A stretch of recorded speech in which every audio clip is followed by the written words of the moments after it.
नमस्कार, मैं डॉक्टर रेनू अरोड़ा। आज आपके साथ रूबरू हूँ फिर से कुछ नए विचार। आज जो इस बारे में मैं बात कर रही हूँ कि हम पर्यावरण की सुरक्षा कैसे कर सकते हैं। अच्छा रहन सहन, अच्छा स्वास्थ्य तभी संभव है जब हमारा पर्यावरण प्रदूषण मुक्त होगा। कोरोना का देख लीजिए क्या चल रहा है। हम पर्यावरण को संरक्षित करने की बात तो करते हैं, पर हम क्या उसमें योगदान करते हैं?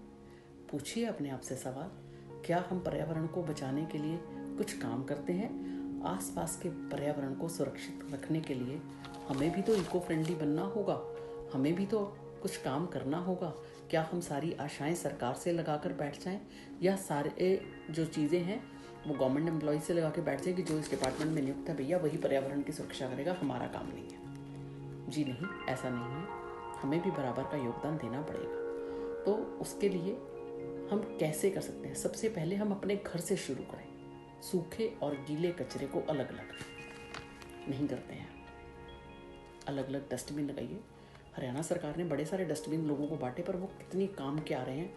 रसोई घर के डस्टबिन में हमारे सबके घरों में अलग अलग तरह के कूड़ा निकलता है, एक सूखा कूड़ा, एक गीला कूड़ा। तो आप 2 डस्टबिन लगाइए, इनफैक्ट 3 लगाने चाहिए अगर मेरी माने तो। एक डस्टबिन में सिर्फ और सिर्फ आपके छिलके जाने चाहिए। छिलके कौन से जाने चाहिए? जिसमें सिर्फ फलों और सब्जियों के छिलके होते हैं, ये गीला कचरा है।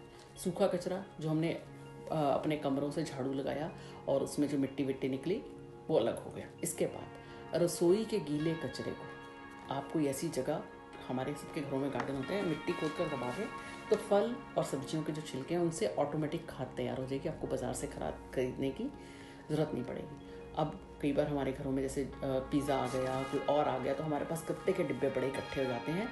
तो इनको अलग से एक बॉक्स बना के घर के बाहर रख दें ताकि कागज़ बीनने वाले आएँ और ले जाएं और कुछ पैसे कमा लें। या हमें लगता है हमें किसी को कुछ नहीं देना, तो आप इकट्ठा करना शुरू कर दीजिए, आप रद्दी वाले को बेचकर पैसे कमा लीजिए। डस्टबिन में जो भी कूड़ा आपको करना है उसके लिए सबसे पहले पॉलीथीन बैग लगाना बड़ा ज़रूरी है, ताकि आपका डस्टबिन जो है बार बार गंदा ना हो।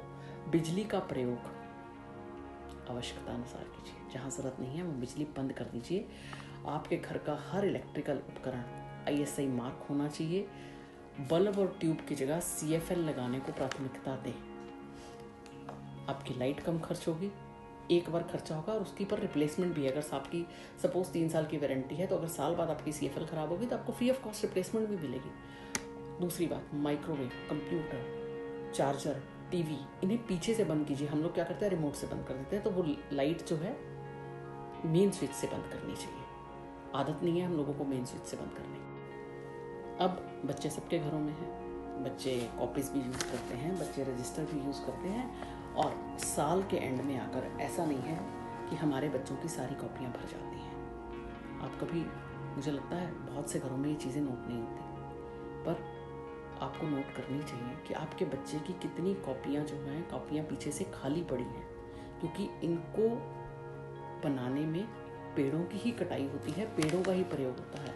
इसमें हम ये नहीं कहेंगे नहीं यार हम खरीद सकते हैं। आप खरीद सकते हैं, चलिए आप मत यूज़ कीजिए, आपकी बात हमने बड़ी करी।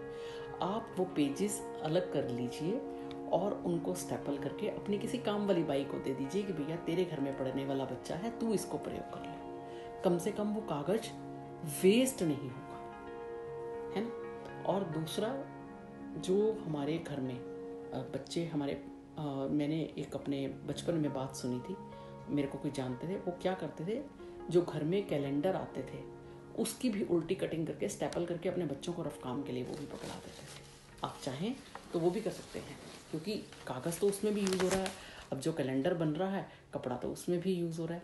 प्लास्टिक का प्रयोग कम से कम करिए, क्योंकि हम प्लास्टिक का प्रयोग करते हैं और वैसे ही कूड़ा हम बाहर फेंक देते हैं।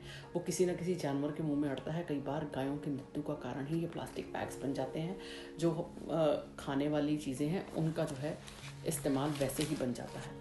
तो प्लास्टिक का इस्तेमाल जितना हम कम करेंगे, पर्यावरण के साथ उतनी ही हम इंसाफ करेंगे और अपने आने वाली पीढ़ी को एक सुरक्षा दे पाएंगे।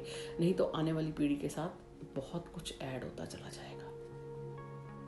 क्या देकर जाएंगे हम अपने आने वाली पीढ़ी को? प्लास्टिक, और सिर्फ प्लास्टिक की बॉटल्स को बार बार इस्तेमाल करना बंद कीजिए। पानी की बॉटल्स जो हम बिस्लेरी वगैरह की लेते हैं उनको 1 यूज़ में करिए, उसको बार बार यूज़ मत कीजिए, वो आपके स्वास्थ्य के लिए हानिकारक है। पानी आरओ का जो वेस्ट वाटर निकलता है, कोशिश कीजिए उसके साथ कोई पाइप ऐसा लगा हो जो आपके कपड़े धोने वाली में या आपकी जहाँ बर्तन जिस सिंक में आप धो रहे हैं उसमें उसका टैप लगा हो, ताकि उस समय पे आप उससे बर्तन धो सकें जब वो आरओ का पानी वेस्ट वाटर निकले। मतलब ये है कि आपको जो हमारे बिंदु हैं उनको बचाना है। प्लास्टिक की बाल्टी, मग, डस्टबिन ठीक है, लेकिन खाने के रूप में प्लास्टिक के बर्तन कहाँ तक ठीक है, नहीं प्रयोग कीजिए। प्लास्टिक टीन, बेकार पड़े मोबाइल, कैन, इनके जो हैं चीज़ों को रिसाइकल करने में इतनी दिक्कत है, कैसे रिसाइकल होंगी, और वो आने वाले टाइम में हमारे बच्चों के लिए ही मुश्किल हो जाएगी। प्लास्टिक का प्रयोग कम से कम करिए। अगर हम अपने घर से पर्यावरण की सुरक्षा नहीं करेंगे तो हम आने वाली पीढ़ी को कुछ नहीं दे पाएंगे।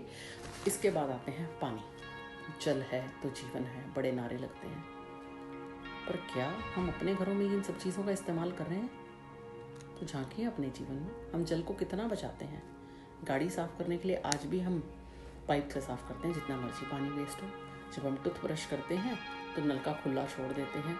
जल की हर बूंद कीमती है, पानी का कोई भी नल खुला ना रहने दे। पुराने ज़माने में लोग कहा करते थे, अगर पानी टिप टिप करके बह रहा है तो घर का पैसा बाहर जा रहा है। हम लोगों ने सोचा कि बुज़ुर्ग तो ऐसे ही बोलते हैं।